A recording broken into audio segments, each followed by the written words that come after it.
ustedes saben, ya mi aspecto físico lo debe delatar, hace muchísimos años que comenzamos en esta travesía por lo que es hoy ya la historia del acompañamiento terapéutico. Esto empezó por ahí por los años 70, y con Silvia Resniski, con quien ustedes tuvieron el encuentro anterior, nos ocupamos desde un principio, cuando todavía ni nos llamábamos acompañantes terapéuticos, a trabajar en lo que en ese momento ya llamábamos tratamientos de abordaje múltiple, que es donde se inserta la labor del acompañante terapéutico. De manera que si nosotros tenemos que situar nuestra función, nuestra inserción, es siempre en el seno de un equipo de tratamiento que aborda en forma múltiple la enfermedad y la perturbación y el dolor psíquico.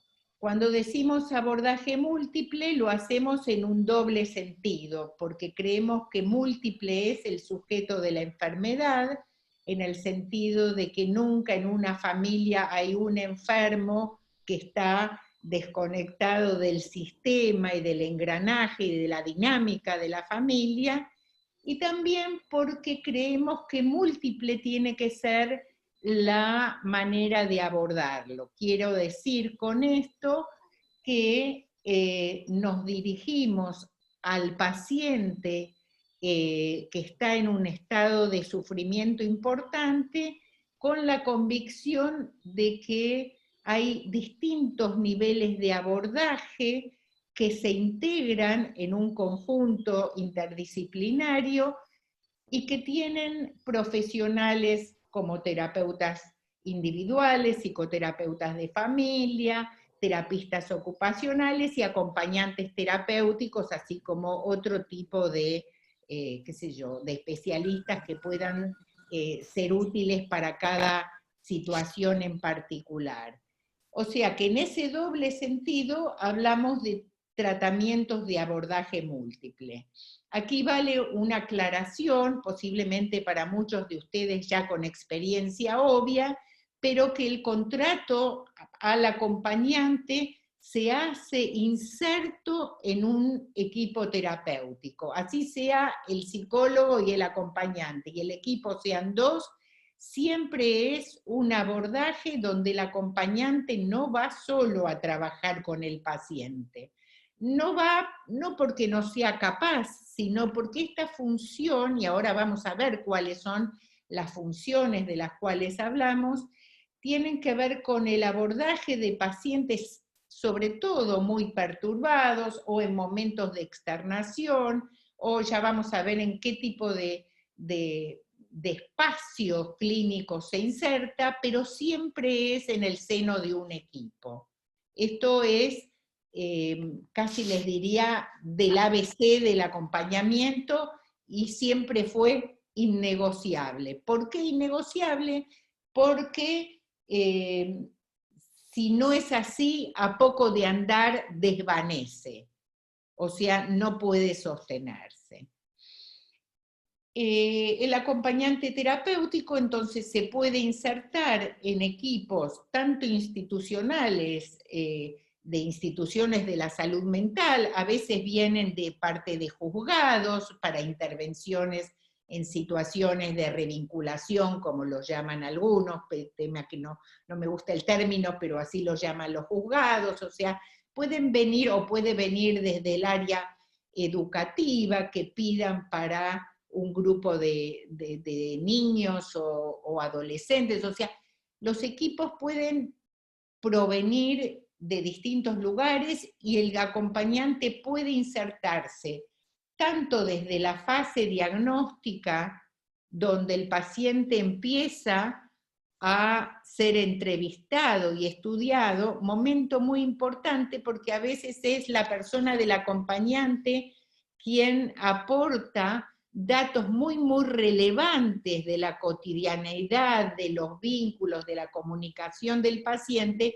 que uno en el consultorio por ahí tardaría mucho tiempo en detectarlos. O bien ya iniciado el tratamiento, o bien en un momento, por ejemplo, de externación, donde hay que hacer la transición entre la institución y la vuelta a la vida natural digamos, y externa del paciente, y entonces en ese tránsito se trata de una experiencia, la de acompañar, que resulta sumamente interesante, y lo que es mejor aún, resulta terapéutica. Como vieron seguramente con Silvia la clase pasada, el acompañamiento terapéutico es un trabajo vincular y es muy útil pensarlo así porque este trabajo con dispositivos que tienen asimetría, por supuesto, pero funcionan en una especie de horizontalidad mayor a los clásicos abordajes psiquiátricos o psicoterapéuticos, y entonces permiten ampliar y abordar aspectos de la vida del paciente que, cuando se trata de perturbaciones psíquicas severas, me refiero a psicosis, a intentos de suicidio, etcétera, tienen muchos aspectos de su vida personal descuidados, abandonados, y entonces la contención, que es la primera y fundamental función del acompañante terapéutico, les permite armar un vínculo transferencial, por supuesto, donde se aloja el paciente, sus dificultades, su sufrimiento, armándose ahí un espacio clínico. Es un espacio clínico que llamamos transicional, un poco tomado del término de Winnicott, de un espacio transicional, pero haciendo mucho énfasis en el entre.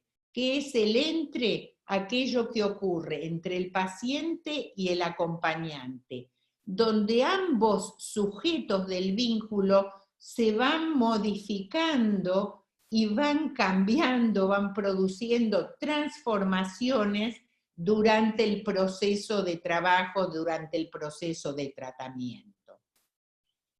Entonces, la contención, se trate de una experiencia de acompañamiento individual, de un acompañamiento grupal, se trate de un trabajo en institución o fuera de ella, tiene como función princeps la contención del paciente.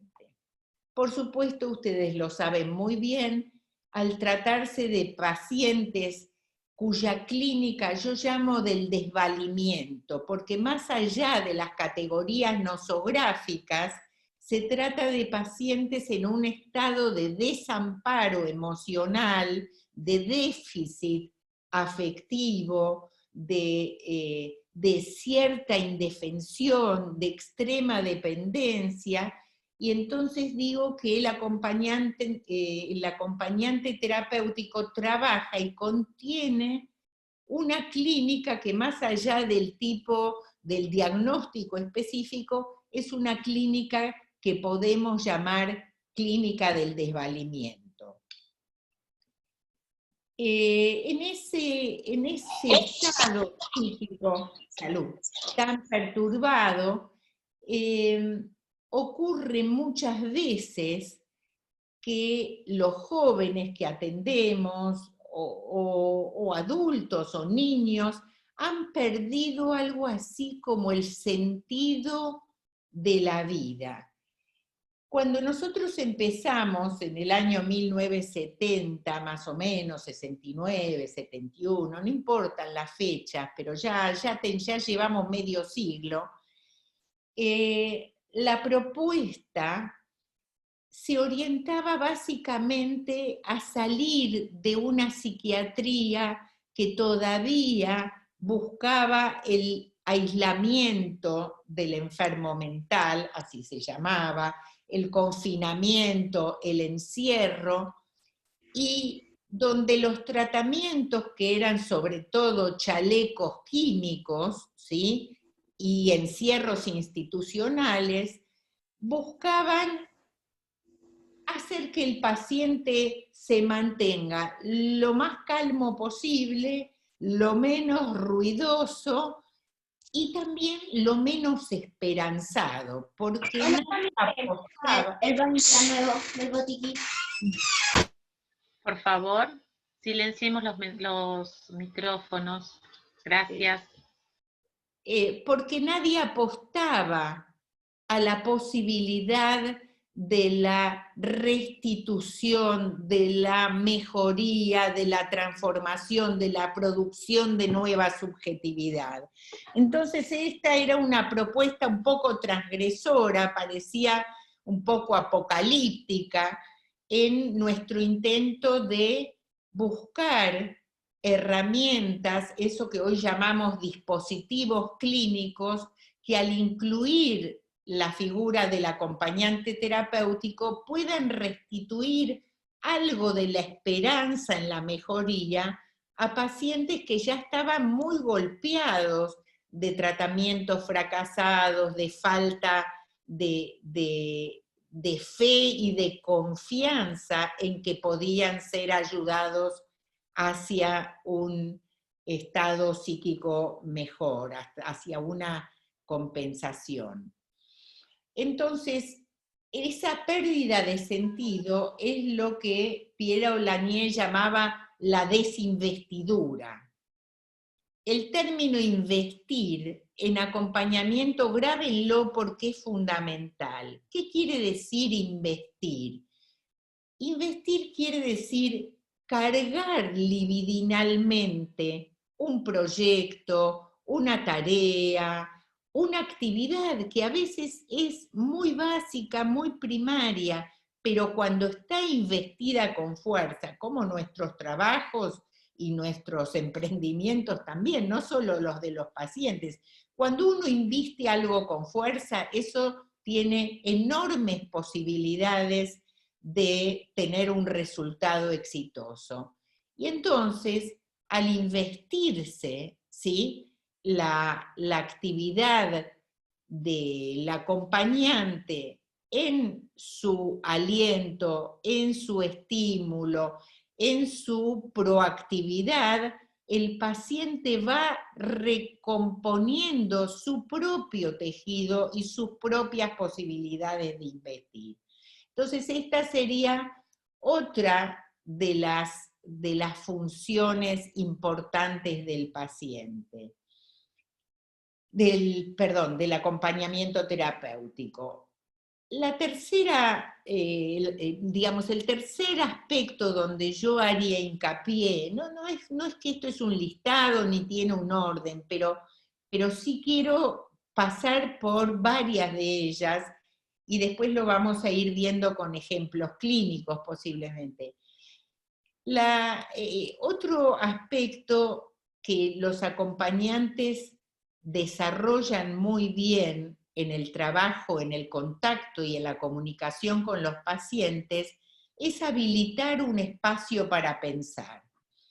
En sus comienzos, los acompañamientos terapéuticos planteaban siempre un dilema sobre si el acompañante interpretaba o no interpretaba. No, la interpretación en el sentido psicoanalítico de velar el inconsciente, de traer a la conciencia, no, eso no es lo que hace el acompañante, pero sí sus intervenciones, sus señalamientos son altamente terapéuticos y aportan, agregan valor a lo que se trabaja en las terapias.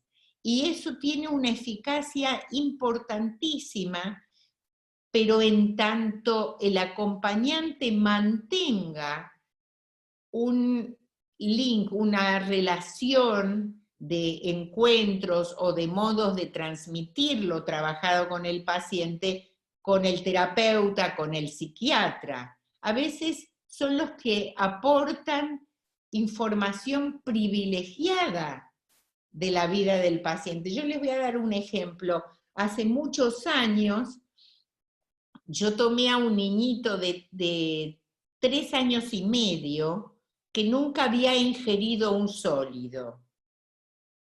Tenía un botón gástrico y le pasaban la comida por el botón gástrico. Mi condición para trabajar con ese paciente en psicoterapia fue que trabajara con él en equipo, conmigo, una acompañante terapéutica en la casa. Yo les puedo decir que la información más privilegiada de ese contexto enfermo, contexto familiar, la aportó la acompañante terapéutica, donde me decía, por ejemplo, que al chico le daban, ¿sí?, por la vía, por el botón gástrico, una comida que era siempre marrón, que era un licuado de carne con papa, con batata, pero que era una especie de materia fecal líquida, que eso era lo que para el chico era el alimento, o la leche. Que la heladera no se podía tocar porque daba electricidad. Que en esa casa comían primero los perros y después los niños.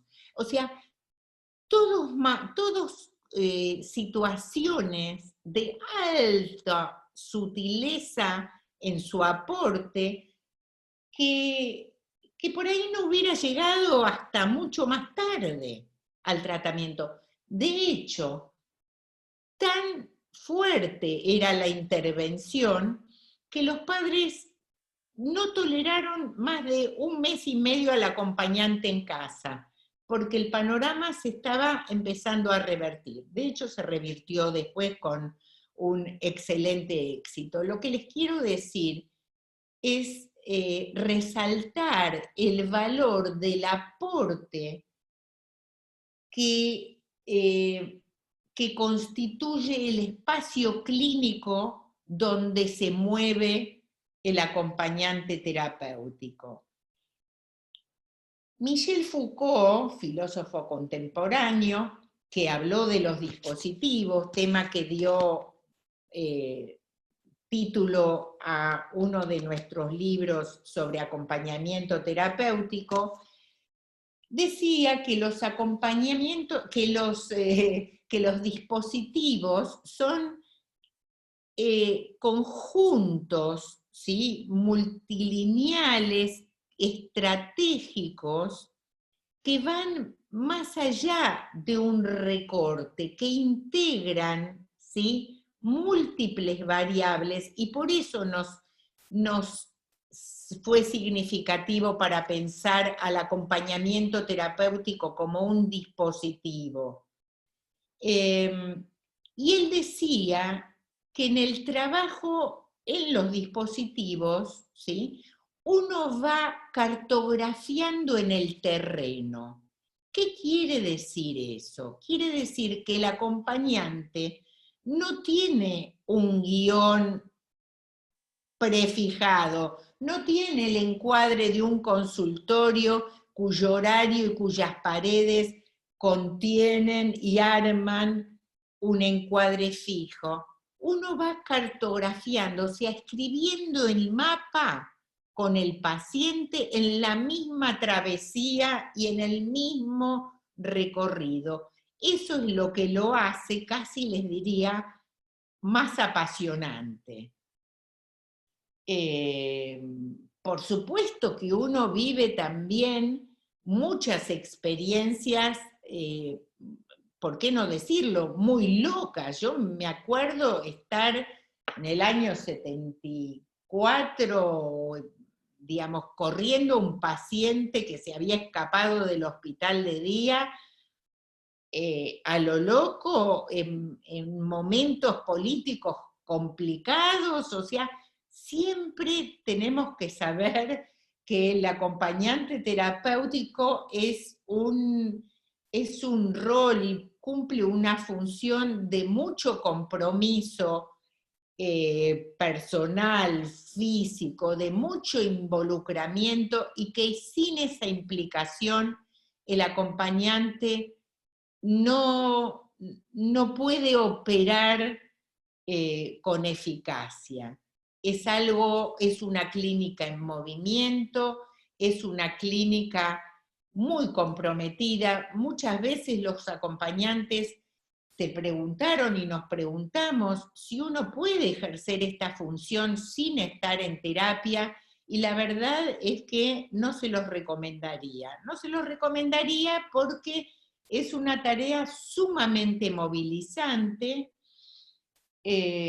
Por supuesto que hoy hay modos muy a mano para poder compartir información con los colegas que también tratan a ese paciente.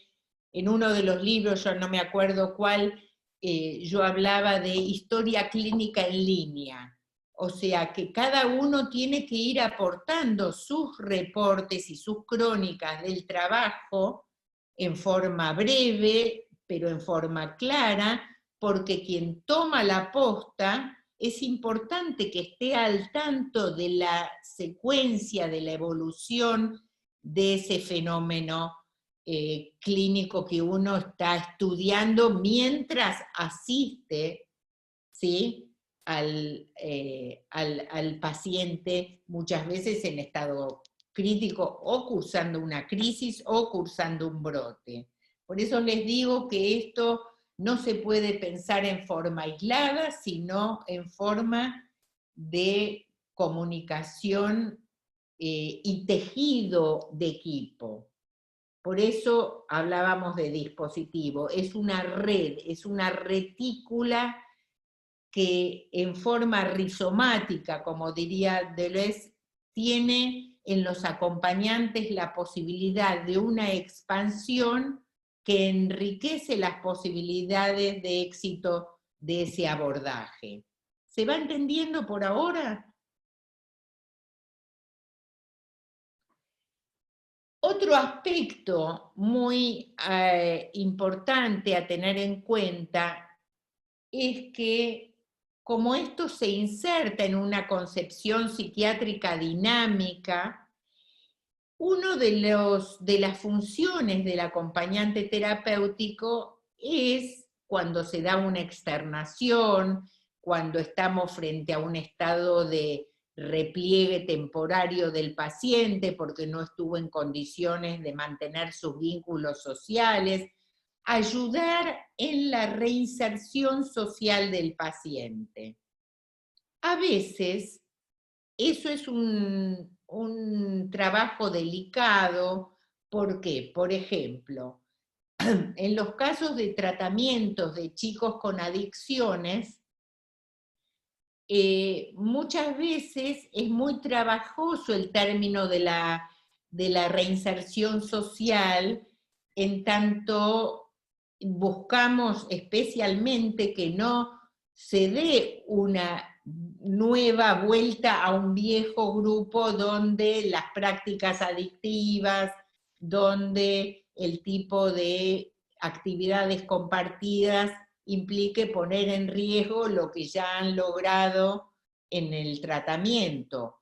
Otras veces, por ejemplo, en casos de situaciones donde hubo querellas o separaciones de padres controvertidos y el acompañante tiene que ayudar al chico a volver a encontrarse con su padre que estuvo con una especie de impedimento de contacto durante mucho tiempo.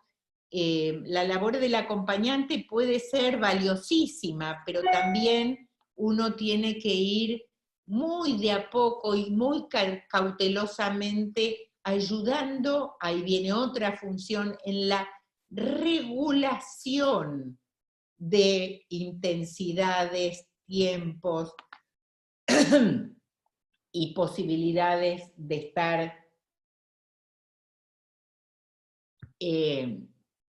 conectados. O incluso cuando hubo una internación por ahí y una mamá no vio a sus chiquitos y se está externando, bueno, ayudar a moderar, a modelizar, ¿sí? Esos encuentros, esa dinámica, también es un espacio donde los acompañantes tienen un trabajo exquisito y muy valioso para hacer. Claro que la movilización, ¿sí?, no es ajena al acompañante, porque este no es un trabajo que hacemos como hacen los radiólogos con el delantal de amianto, y las ansiedades, las angustias, los desajustes, las recaídas, afectan y afligen fuertemente al acompañante. En ese sentido, yo creo que hay dos instancias más allá de la terapia individual, personal de cada uno, que son muy importantes a tener en cuenta. Uno es el ámbito de la supervisión, ¿sí? Todos los que trabajamos en salud mental en una función asistencial, realizamos periódicamente supervisiones que forman parte justamente del dispositivo. Y también porque justamente el escenario clínico es muy amplio y tiene poca protección el encuadre del acompañante. Entonces la supervisión es un ámbito privilegiado que no nos podemos saltear y que además es un aporte interesante para ir fogueándonos y formándonos con más experiencia clínica. La otra cuestión es que, bueno, a veces se puede y a veces no, tener una reunión del equipo tratante, del mini equipo, ¿sí? Los dos acompañantes, el psiquiatra, el terapeuta de familia, etcétera, todas las veces que puedan intercambiar un espacio para pensar, ¿sí?, acerca de qué está pasando en ese proceso de tratamiento, también es fundamental. A veces también el acompañante, cuando trabaja con chicos, con adolescentes o jovencitos o niños en una familia, tiene algunas intervenciones que puedan resultar esclarecedoras y también estimulantes para el paciente. Voy a poner un ejemplo básico. Me acuerdo de un chico muy, muy replegado, muy para adentro, un puber, que el acompañante iba a la casa, el paciente no quería salir. Bueno, un día tuvo la iniciativa de agarrar una regadera para regar las plantas y la madre se acerca diciéndole, justo hoy que va a llover. Ok, ese tipo de cosas, la posibilidad de que ese acompañante estuviera ahí y pudiera realzar la importancia de haber tenido una iniciativa, de haber pasado a la acción, de haber tenido esa idea y de poder amortiguar ese comentario tan inadecuado, tan fuera de lugar y tan iatrogénico de parte de la madre. Pero bueno, sirve que el acompañante, sin salirse demasiado de sí, pueda decir, está bueno que se le haya ocurrido, a mí me parece que es importante que sí riegue. O sea, ir alentando, ir estimulando los aspectos yoicos que están muy deteriorados, muy desgastados, porque esa mamá que ese día dijo, justo hoy que va a llover, es la que permanentemente manda mensajes descalificatorios que lo dejan en una posición básicamente de impotencia a ese hijo que por algo también está enfermo. Entonces, es un agente de salud, como irán viendo, con múltiples funciones, que va ayudando a retejer posibilidades nuevas, diversas, distintas que aquellos que lo llevaron a la enfermedad. ¿Sí? Otra función que no quiero dejar de mencionarles es la posibilidad que tienen los acompañantes de alentar, ¿sí?, aspectos latentes de la creatividad del paciente. A veces son aspectos que ni el paciente pudo o tuvo hasta el momento la posibilidad de explorar siquiera, hacer, qué sé yo, en música, en teatro, en distintos dominios, pero que es fundamental que puedan otra vez ir reconquistándolo. O sea, la reinserción del paciente que recibe acompañamiento terapéutico es fundamental y en esa dirección nos vamos orientando. Cartografiar en el terreno quiere decir lo que Serrat llamaba en su canción con el poema de Machado, se hace camino al andar. Estas supervisiones también son muy útiles para que cada uno se pueda ir nutriendo con los aportes y con las experiencias de los colegas. Por eso también son importantes los congresos de acompañamiento terapéutico. Justamente la semana próxima hay uno, el primero virtual, que tienen digamos, que tienen muchos trabajos. Yo les aliento también a que vayan escribiendo la experiencia, porque es en la transmisión, ¿sí?, donde se hace la verdadera formación. ¿Sí? Escribir también ayuda a pensar, también ayuda a publicar, también ayuda a ir agrupándose entre colegas, porque esta es una labor asistencial que por suerte ha crecido muchísimo. Les voy a contar una primicia que ni Silvia creo que lo sabe, porque fue un mail que recibí anoche.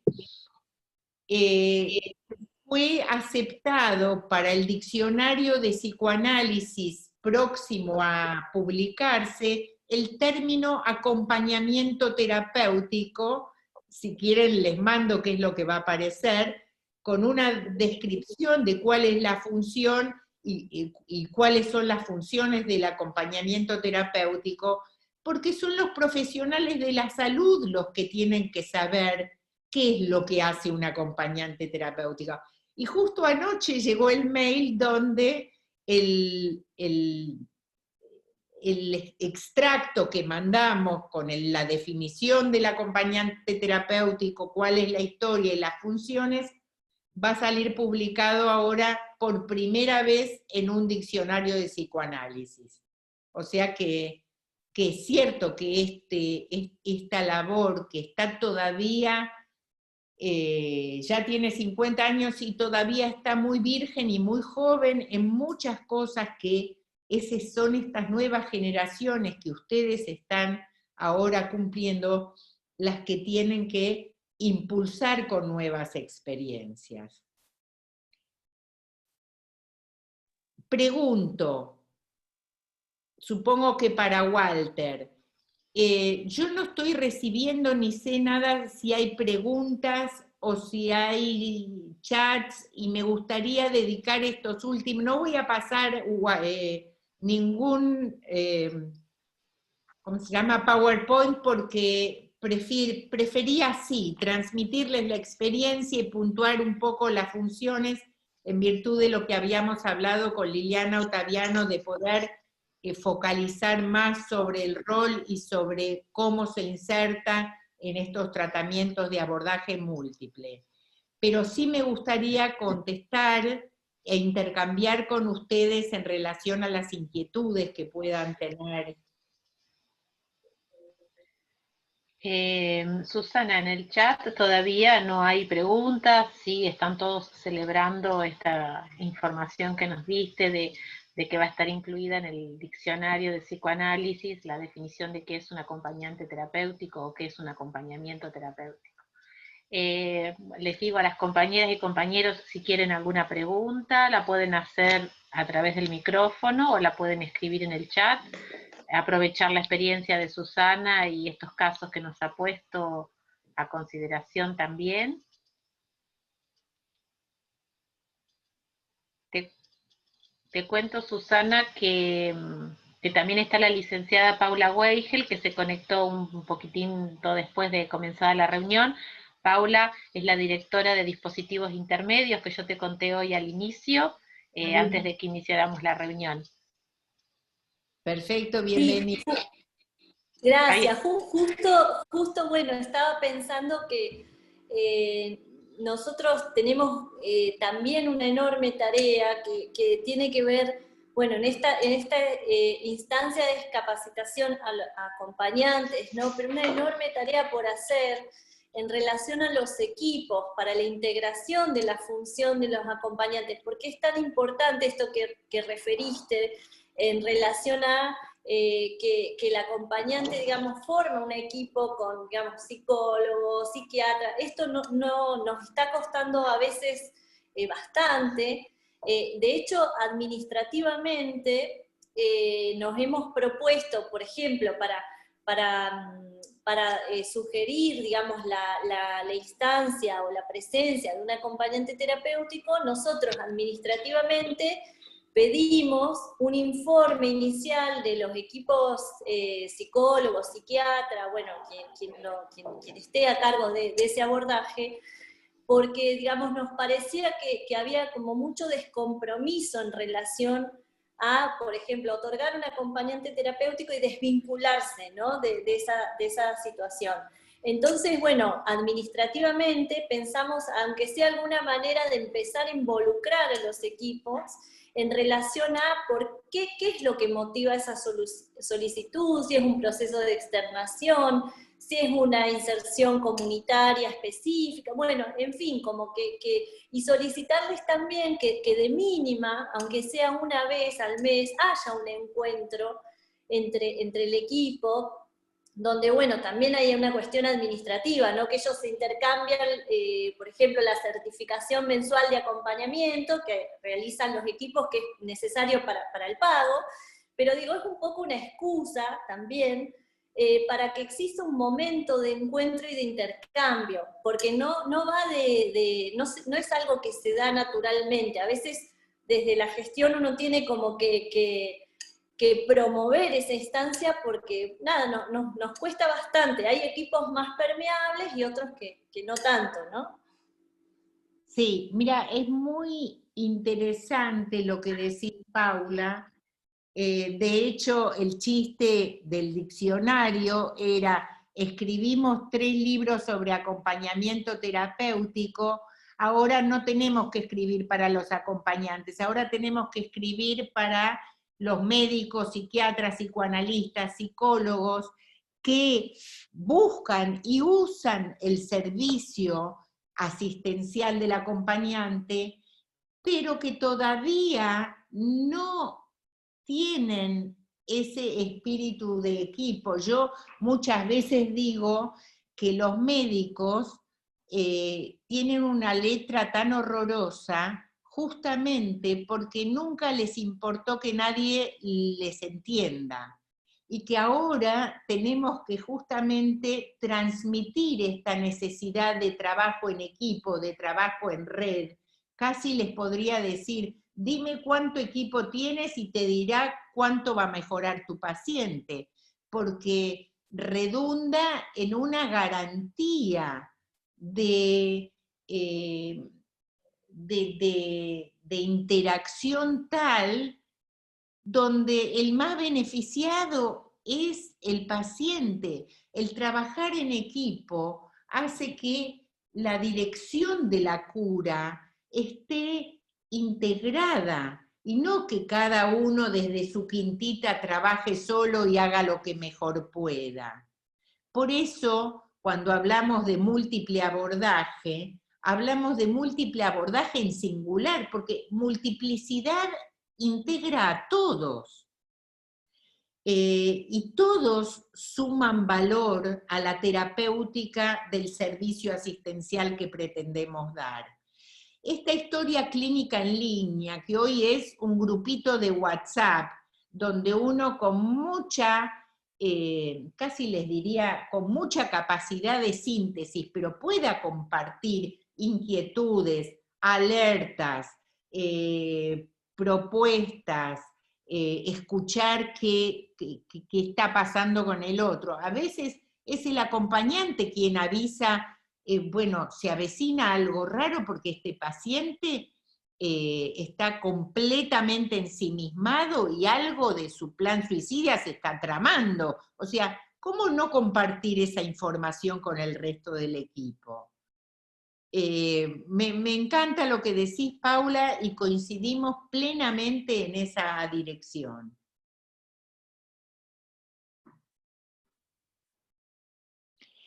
Ahora, en el chat hay varios comentarios, bueno, en relación a esto, a la necesidad de estar insertos en un trabajo en equipo, que es lo que se viene diciendo, muchos que refieren el trabajo en solitario, que era un poco lo que te estaba refiriendo Paula, y algo de lo que habíamos hablado antes del inicio de la reunión. Hay otra persona, otro acompañante que refiere que, bueno, que ellos tienen reuniones periódicas con el equipo de salud mental. También se da un mosaico de situaciones en función de cada uno de los equipos. Después hay una pregunta donde, en relación a este diccionario y esta definición, donde un compañero quiere saber cuáles son los tips que hay, creo que esa es la palabra que usó, que dicen en el diccionario de psicoanálisis. Bueno, me parece que vos ahora lo podrás decir mejor, pero convengamos que en relación a este concepto que vos desarrollaste sobre cartografías en el terreno, no hay un tips, no hay una forma o una receta de cómo ser acompañante terapéutico. Digo, esto se va armando con cada uno de nuestros usuarios, pero bueno, quieren saber esto sobre la función, perfil, incumbencias. Bueno, no sé si es tan rápido de responder. Claro, no, pero vamos a hablar un poquito. Yo más o menos les mencioné cuáles eran las funciones. Me cabe acá decir que las incumbencias, o me gusta más llamarlo los campos de aplicación, son cada vez más vastos. Cuando nosotros empezamos, ahí por los 70, trabajábamos fundamentalmente con adolescentes y adictos. Y en el campo de la psicosis. Ahora, esto se fue ampliando con un trabajo interesantísimo, por ejemplo, la provincia de Córdoba hace un trabajo interesantísimo con médicos forenses en situaciones donde son los mismos juzgados los que piden la intervención o la ampliación del tratamiento con inclusión de acompañantes terapéuticos. Hay trabajo con gente mayor, sumamente útil, tanto individual como grupal, de sacar, pero siempre que hay posibilidades de resiliencia, sea en situaciones de discapacidad, sea en situaciones de abandono, todo aquello donde predomine el desvalimiento, en acompañamientos de chicos con fobias muy graves que implican restricciones muy severas, tanto en la infancia, en la adolescencia, en la adultez, en instituciones, ¿sí? La posibilidad de hacer asambleas, grupos de debate. En el Moyano hemos hecho, en el Tobar García, con niños que hacen hospital de día y los acompañantes trabajan por fuera de las horas de hospitalización de los menores. O sea, los campos de aplicación fueron creciendo enormemente.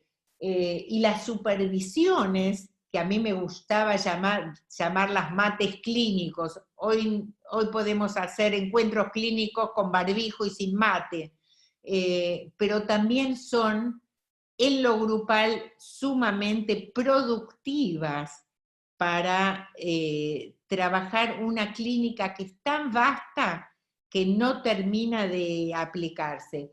Me acuerdo, por ejemplo, en uno de los congresos me tocó supervisar un material que después publicamos, creo que en el segundo de los libros, de un acompañante que estudió lenguaje de señas para poder trabajar con chicos y personas hipoacúsicas, no oyentes, en acompañamiento terapéutico. No les puedo decir la riqueza de esos materiales y de esas más que materiales, son experiencias vitales de haber conquistado vida a partir del acompañamiento terapéutico. Me acuerdo de esa acompañante, una vez era una mujer, acompañaba a una mujer que estaba por ser madre, y su obstetra no manejaba el lenguaje de señas. La acompañante terapéutica terminó en la sala de partos acompañando y asistiendo a ese vínculo entre el obstetra y la parturienta en el nacimiento de su bebé. Les cuento este ejemplo porque quiero decir, el alcance es inimaginable a priori, pero es como un trabajo casi sin fronteras.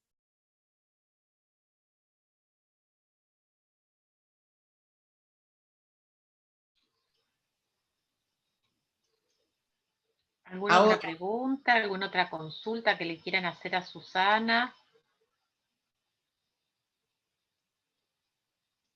Les voy a terminar mi exposición contándoles un poquito la historia de este libro, más bien de esta tapa.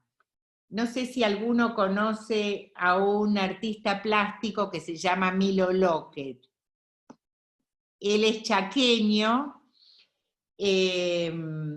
y yo tengo una amistad con él, y entonces lo fui a ver y le dije, mira Milo, vamos a sacar un libro de acompañamiento terapéutico y quiero que la tapa sea una ilustración con alguna obra tuya.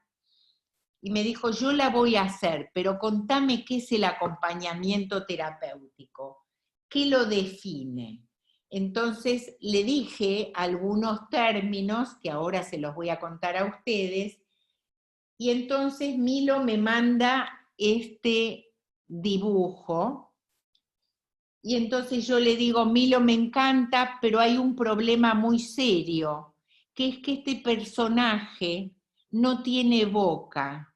Y entonces así no puede estar, porque justamente lo que nosotros buscamos hacer es ayudar a restituir la palabra, el lenguaje y el discurso del paciente como un otro con derecho a hablar, con la libertad para hablar.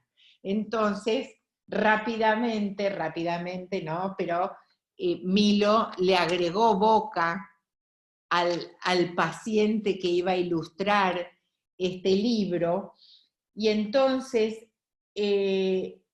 pero para eso me dijo, escribime un poquito de qué se trata, qué hace el paciente.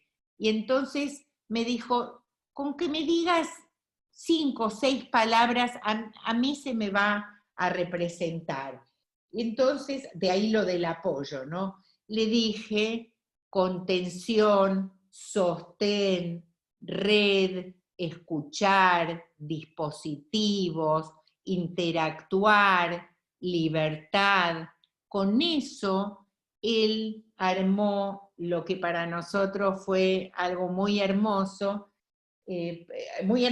porque está todo escrito, claro, ahí no se alcanza a ver, pero está todo escrito con los términos con los que, para darle alguna idea, yo le mencioné, esto es lo que hace el acompañante terapéutico, esto estamos llamados a hacer. ¿Con qué? Con implicación, con involucramiento, con mucho compromiso y también con mucha prudencia. Hasta aquí llegamos hoy. Le mando ya a Liliana el texto que va a salir en el libro, en el diccionario de psicoanálisis, que es lo que no está publicado. Liliana me pedía material, bueno, esto se los mando como primicia. Bueno, acá en el chat todos están agradeciendo tu clase, diciendo que es muy linda, que genial, que muchas gracias, que muy clara, y también haciendo pie en esta necesidad que había hablado Paula, de que los equipos interdisciplinarios también, nuestros equipos de salud mental, tengan una mirada hacia la función del acompañante terapéutico más integradora en los tratamientos. Bueno, estamos en algunas conversaciones con Paula, con Susana, con Silvia, con Lautaro García, con la posibilidad de tener una jornada de trabajo con los profesionales de los equipos de salud mental, para que este trabajo que estamos haciendo por este lado, de esta actualización teórico-clínica con los acompañantes, también tener alguna jornada de trabajo con los profesionales, para que sean tenidos en cuenta los aportes de ustedes desde la clínica y desde el acompañamiento.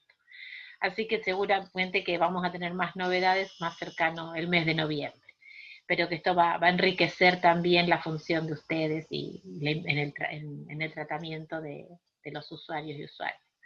En relación a la digitalización de los textos de Susana y de Silvia, no existen.